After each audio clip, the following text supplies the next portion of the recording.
The pressure is growing on President Biden from within his own Democratic Party to step aside in this race. Now, this afternoon, House Minority Leader Hakeem Jeffries held a Zoom meeting with the ranking members of the committees to kind of feel their temperature, take the temperature about their feelings about the 2024 election before Congress is set to return tomorrow. And sources tell CNN that in that private phone conversation, that the number of lawmakers who wanted to see the president step aside outweighed those who spoke up in support of him staying in this race. CNN has learned about 6 of those Democratic lawmakers said that they believe it is time for the president to leave the 2024 race. That it included lawmakers like Congressman Takano, Congressman Nadler, also Congresswoman Wild of Pennsylvania, a key battleground state.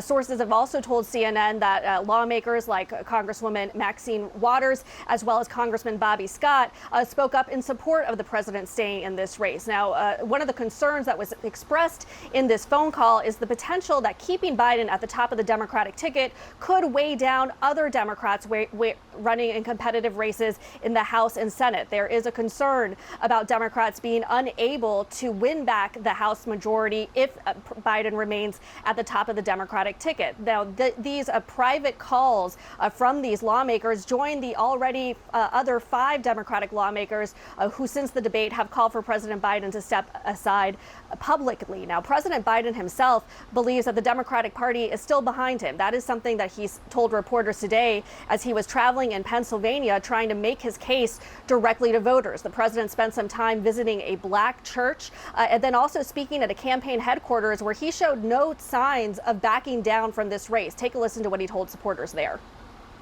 This election is going to be about block and tackling, simple, basic politics. Simple. It's going to be a matter of how many signs we get out, how many doors we knock on, how many calls we make, and how many requests we answer.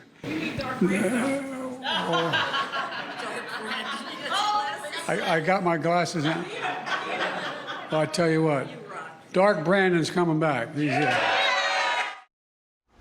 Now, while you might have seen in that video that while the president was in Pennsylvania, he tried to have this show of force of elected officials there with him, traveling with the president in Philadelphia and Pennsylvania, where Senator John Fetterman, as well as Congresswoman Madeleine Dean, Senator Bob Casey was also on hand for part of the trip. The Biden campaign trying to put forth some of those supporters of the president at a time when you have started to see these defections from the president's own party play out. Now, so much of the debate about President Biden remaining in the race has played out while Congress has been out on vacation. So there is a good chance that the pressure could continue to build on President Biden even further as these lawmakers return to the House and Senate and are in front of reporters and are also holding their own types of meetings and gatherings to talk through the 2020 race. But so far, President Biden has completely remained defiant in this, saying that he plans to stay in the race until the November election, even as these calls and serious doubts from Democrats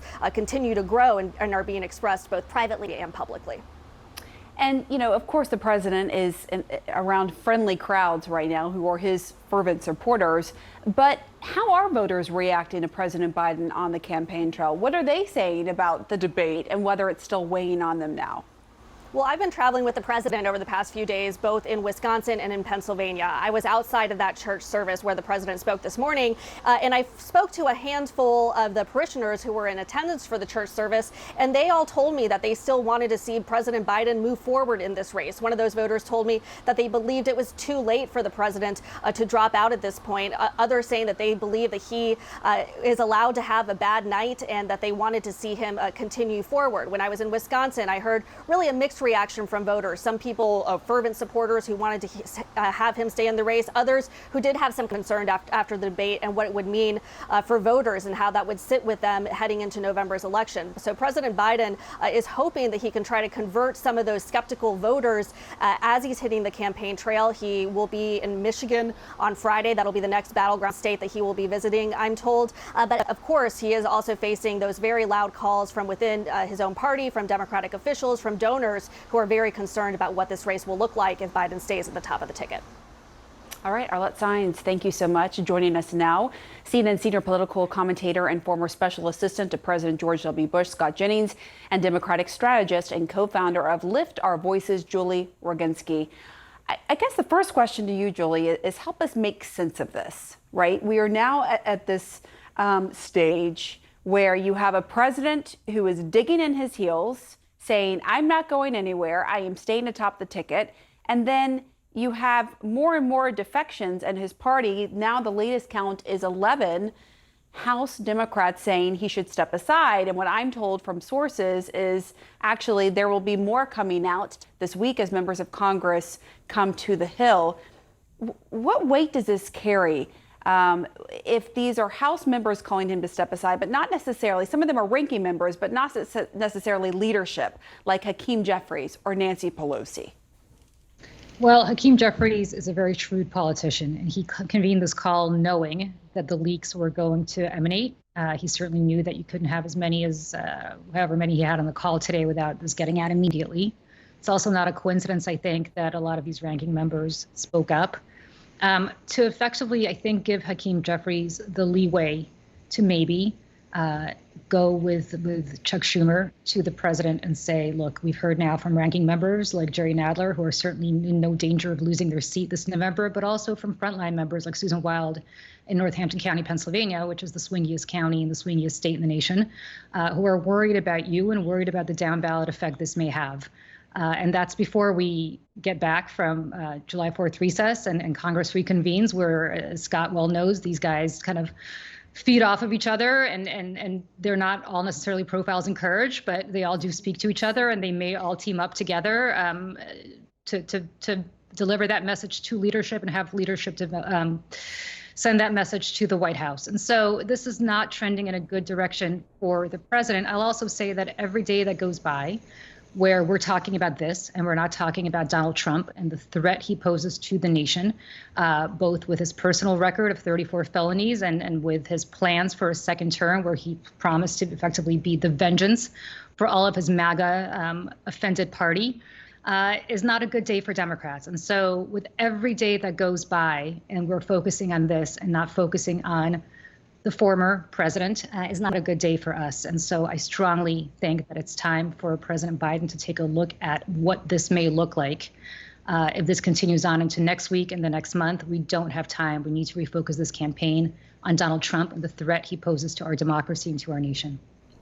There are certainly, as you talk about, Julie, there's been a lot of breaking news within the Democratic Party that has taken away from what the Democratic Party would like us all to be talking about, and that is Donald Trump. You have a president who some have characterized as, quote, in denial about members of his party turning against him. I mean, just today he said, no, I have the Democratic Party on my side, and now we're having 11 members at last count say he should step aside. Meanwhile, you have, a senior House member telling me that on Tuesday, the widespread view is the dam will break, that Hakeem Jeffries is going to hold his caucus meeting, and that is when it will become abundantly clear where the caucus stands. And the view is, in talking to sources, that it is leaning more toward pushing President Biden to step aside than the other way. Do you think, though, Scott, looking at this president that we saw, in that interview on ABC, looking at the president we saw today, do you think this will move the needle for him? Well, he sounds dug in, and the family sounds dug in. And so I don't really know, because it seems like the people he is listening to are principally his wife, the First Lady, and his son, Hunter Biden. There's credible reporting now that Hunter Biden has become the de facto gatekeeper to his father and is now in White House senior staff meetings. And so when your circle gets that tight and it's made up of family, you wonder what information is getting through. I actually, in watching the Stephanopoulos interview, wondered what the president's been told about his own polling and his own political situation. And so that was Friday. Now fast forward with these new House members coming out and other things that Democrats apparently are going to be saying this week, you wonder how much of that's actually going to get to the president. And so it strikes me that it would take a Jeffries and a Schumer to directly go to him and say, here's your situation. But it's not clear. Look, just to stand up for the president for a minute, which might surprise you, he did win the votes. Yeah. He did win the nomination. and it is his and his alone to give up. It's not like they can roust him out. I would say this, if he does give it up, it raises the question to me of whether he should just resign the office, because effectively what the Democrats are saying is, we don't have confidence for you to lead us for the next 4 years. Well, do you have confidence to lead us today? I think it's a real question about whether he should remain at that point and let Kamala Harris just run as an incumbent.